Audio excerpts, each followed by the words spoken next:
Andrea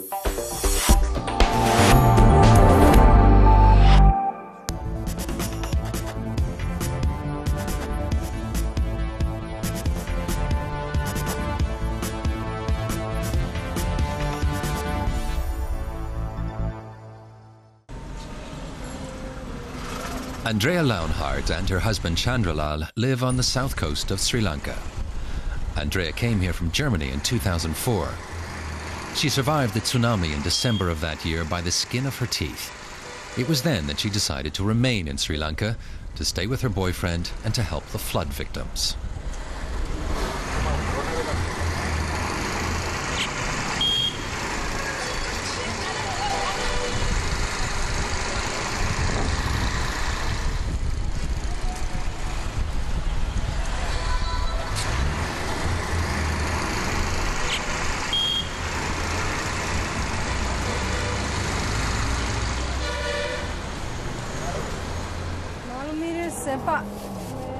Vi kaufen hier öfter Leckergetti.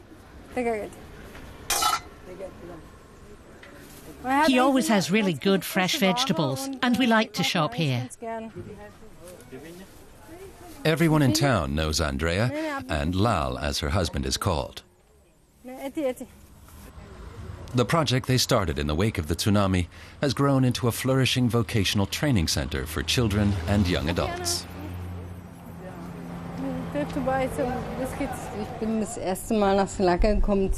I first came to Sri Lanka in 2004. About a month later, the tsunami struck, and it was a very intense time for me. The people I was with had lost a great deal. I'd lost things myself, and people helped us a lot. They gave us food and lots more besides. And I developed a very close attachment to them. I have a very different relationship to the country from most other people. After the tsunami, we had the opportunity of starting an educational centre here. For me, it was the opportunity to give something in return, to give the people here a chance, to do something for their future.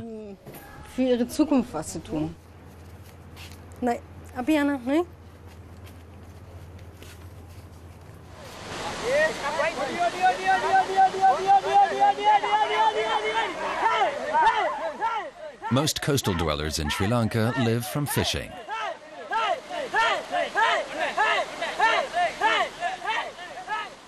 Every evening, the boats leave the shore.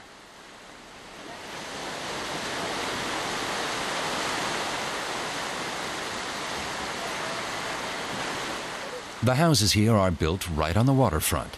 That's why the tsunami was so devastating. The fishermen out in their boats hardly noticed the deadly wave. But when they returned in the morning, their homes were completely destroyed.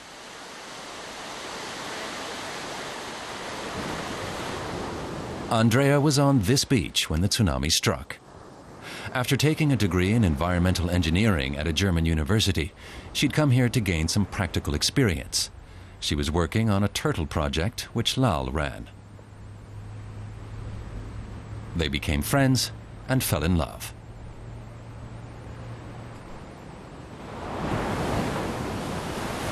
Early in the morning of December 26th, when the gigantic wave struck, Andrea was on the beach with the turtles.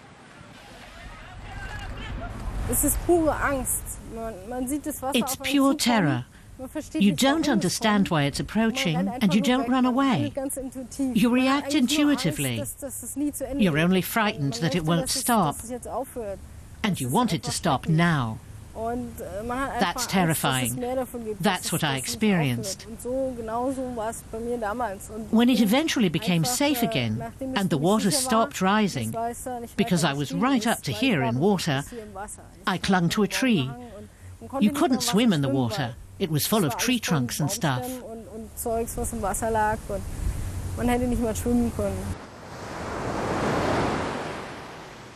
Andrea was able to cling to a palm tree.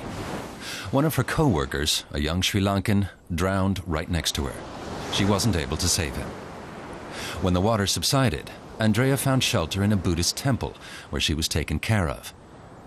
At the time, Lal was in the Sri Lankan capital Colombo, 70 kilometers from the coast.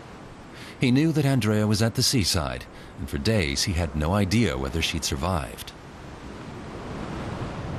I feel I got everything. I win the world.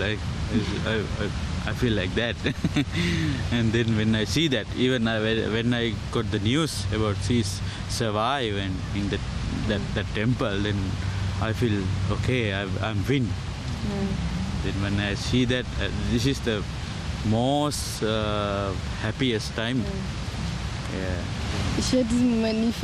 I'll never forget the moment the gate opened and he stood there. I can't describe the feeling. All you worry about, your only thought, is that something may have happened to the one you love. It was the most important moment of the whole experience.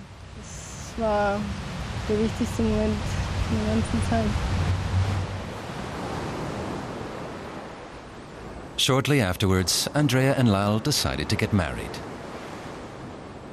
The tsunami had completely changed their lives. Andrea gave up the chance of a promising job back in Germany and helped take care of tsunami victims instead.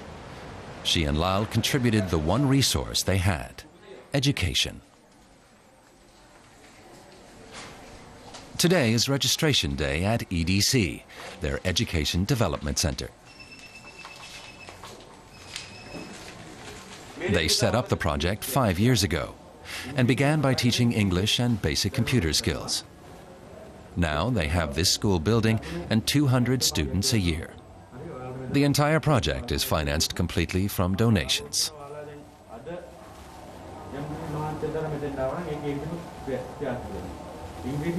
Lal explains that registration is voluntary, but once you've been accepted, you have to attend classes regularly.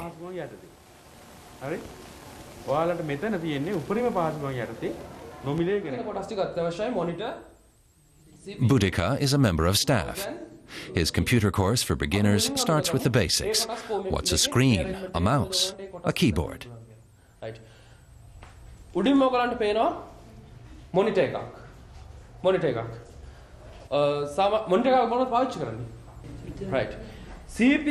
The aim is to teach these young people text processing, basic graphic design, and internet research methods, all within 6 months.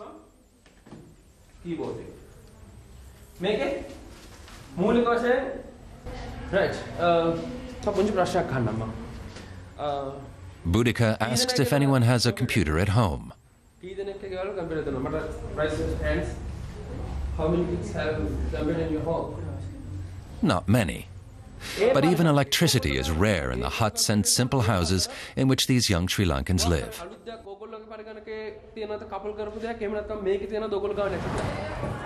In the office, Andrea takes care of all the organizational aspects, the center's own website, and most importantly, the money. There are 2 teachers on the permanent staff. They each earn €100 a month, an average wage in Sri Lanka. But to balance the budget, Andrea has to count every cent. We have costs of between 900 and €1,000 a month. Those are the total costs of the teachers we pay, and we pay them properly, and electricity, water and telephone. That also includes all the teaching materials we use, servicing the computers and sometimes repairs. Those are our regular monthly expenses.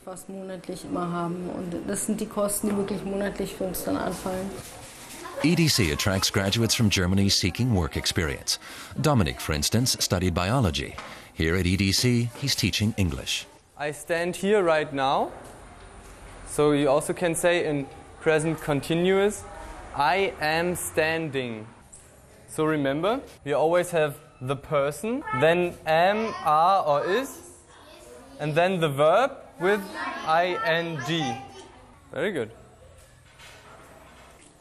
2 days a week, he also teaches 5 hours a day on a voluntary basis at a state-run school.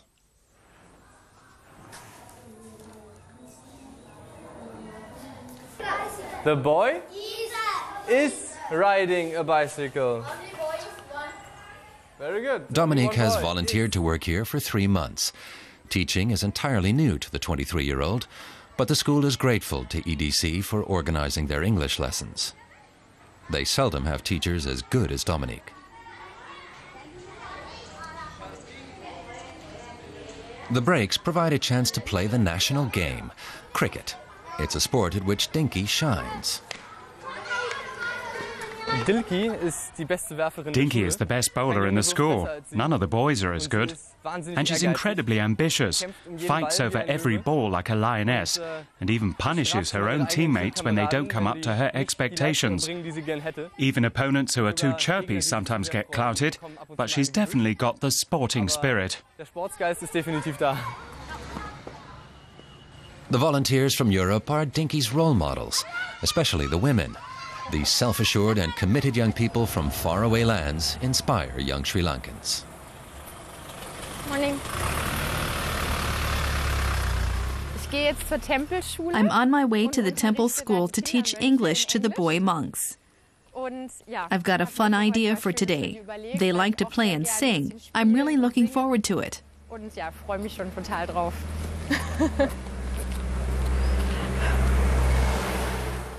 You want? The Buddhist temple is viewed as an answer to poverty for many families here. Some of the monks are just 6 years old. The little boys are taken care of and given some education. The EDC, with its volunteer teachers, provides English lessons and general knowledge, parallel to the children's religious education.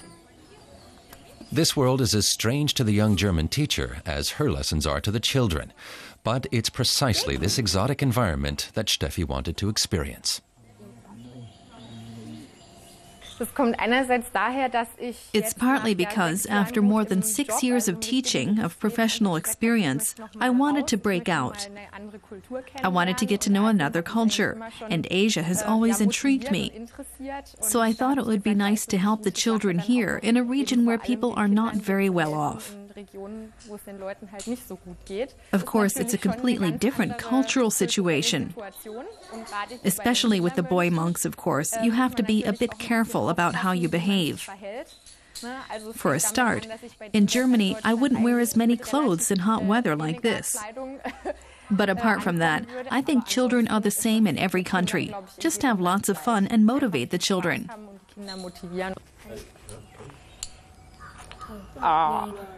No? I will tell you what is the preparations which you might have to do. Okay? Andrea, Lal and their team of volunteers hold a weekly meeting. The lingua franca is English, so that Lal can also understand what's being said. Then we have to discuss about preparation for the certificate giving. There are currently 6 volunteers at EDC. That's the maximum. There's neither room nor money to accommodate any more. Some stay a few weeks, others a few months. As many as 30 young people a year come from Europe to Sri Lanka to work at the center. Go back to work. Alongside EDC, Andrea and Lal also run environmental protection projects. It's very important in Sri Lanka to make the children aware of nature. The main priority of families is to feed themselves. They have to provide for themselves and earn money, so nature is of secondary importance. We think it's very important to show them, especially to show the children, that they can go hand in hand.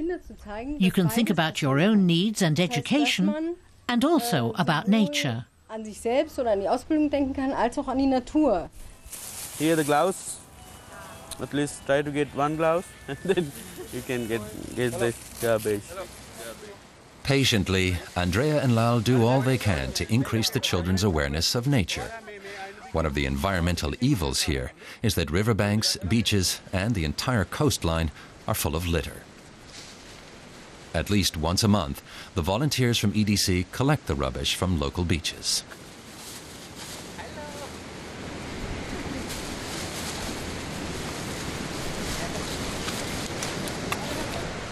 At first, there were only 5 or 6 of them. Now, a number of their neighbors join in. In a day's work at the beach, they collect half a ton of litter. Plastic, glass, and tin cans are sorted. Small companies have recently been set up to recycle the materials.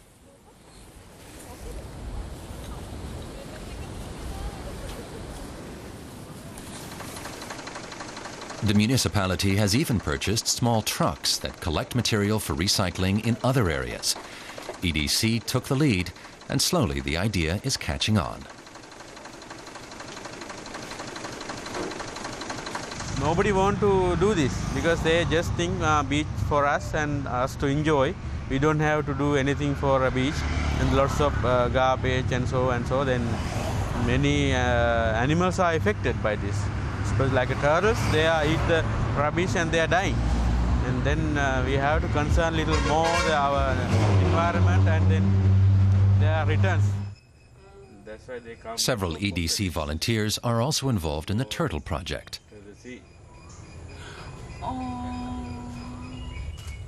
About 1,000 turtles come up onto these dunes to lay their eggs each year. A few days after the eggs hatch, the young turtles set off in search of the sea. They come out here looking for the water, which of course isn't here.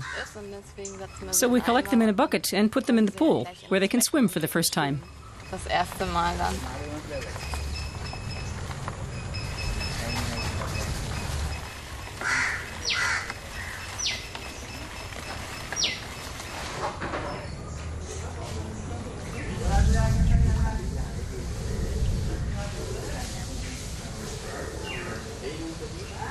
This is the main place for people to get to know about the turtle.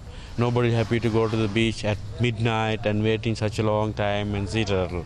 But here, any time of the day, they can just come here and have a look. Then they're aware about turtle, then they know, okay, we should not to eat turtle eggs or turtle meat or not to buy any turtle products. And then it's some sort of a big help to conserve the turtle. You might think this turtle is mature, but turtles can live 300 years or longer if they don't end up as soup.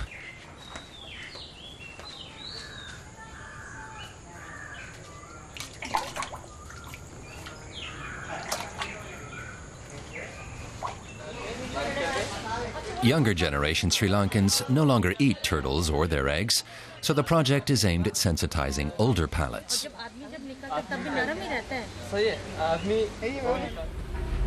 Andrea and Lal are winning over more and more local people to their goal of protecting the environment.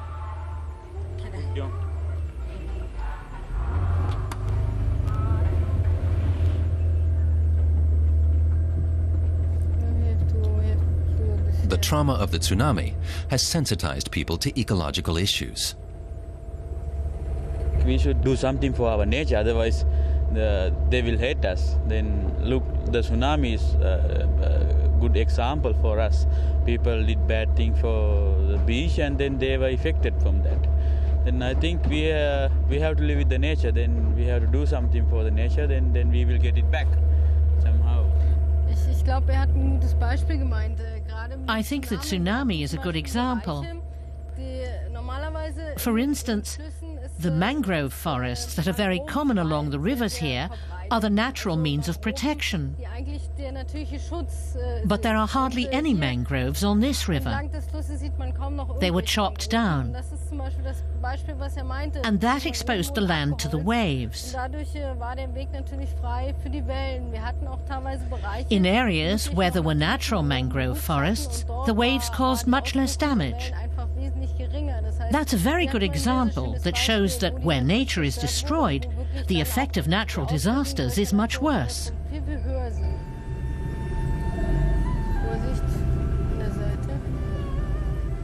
This mangrove forest is still intact, but Andrea and Lal want to do their part to help reforest places where the coast is exposed. And they're introducing methods here that have proved effective over many years on the North Sea island of Sylt.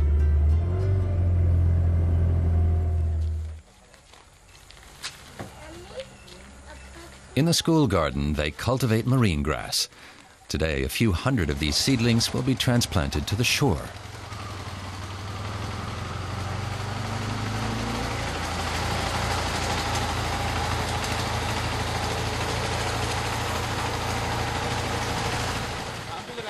Lal and the EDC activists try to inspire and motivate others. They know they can't solve Sri Lanka's problems on their own, but they can set an example.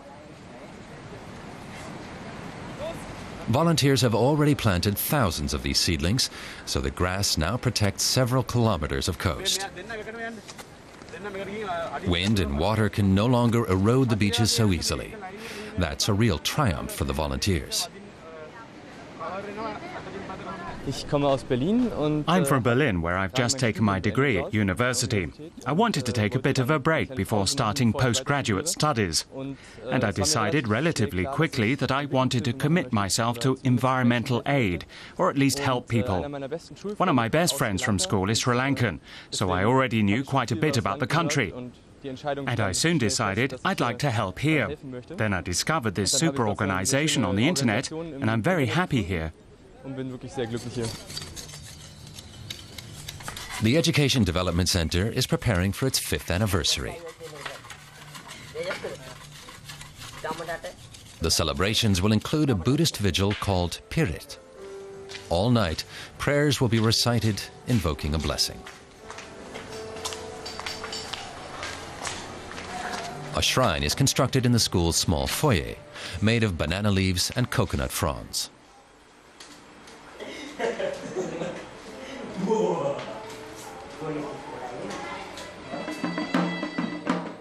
When night falls, the ceremony begins.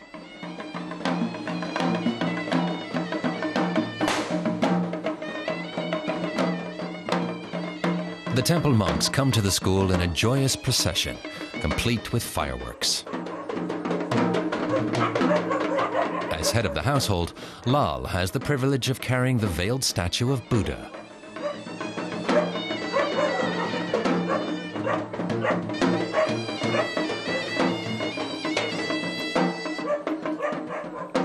Neighbors and the students' families have also come to the ceremony.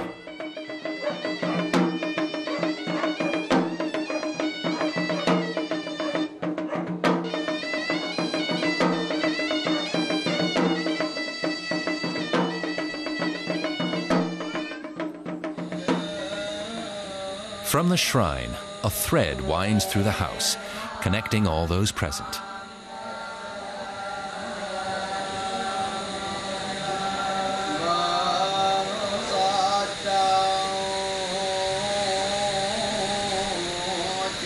Then, the traditional prayers begin. The Pirit marks the opening and the high point of the celebrations. The attendance of so many monks indicates the school's high standing in the community.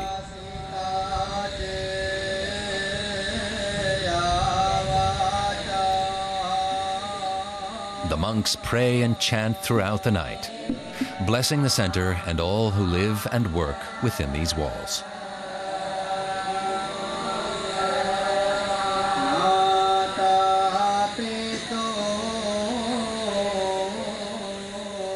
Andrea has adopted Sri Lanka's Buddhist tradition. What appeals to her most is its emphasis on living in harmony with creation.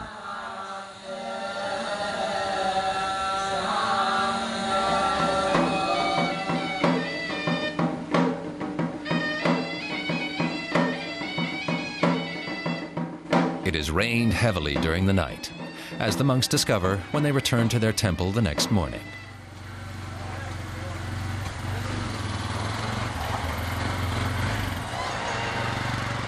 Soon afterwards, there's another high point.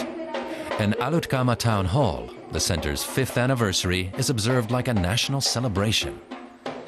The Youth and Skills Development Minister has come down especially from the capital, Colombo.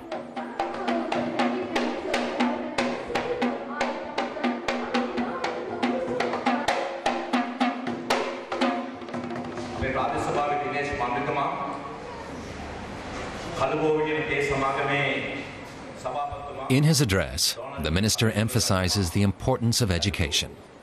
With their officially recognized certificates, the graduates of EDC have excellent opportunities.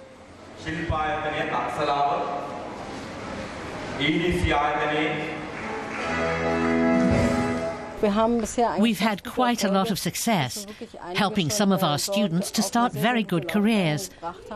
Of course, that encourages us to carry on. somehow I'm so happy with the kids when they get their certificate, and when I see their smile, then I didn't think about the money. EDC is one of the best vocational training institutions in our country. So as the Minister of Vocational Training and Skills Development in Sri Lanka, I really admire the services that EDC is providing our kids. The junior choir expresses the children's gratitude in a birthday song, a pop song from Europe. More than 1,000 young Sri Lankans now have a certificate from EDC, and many of them have gone on to find good jobs or started professional training. Like the birthday song, EDC is becoming an international hit.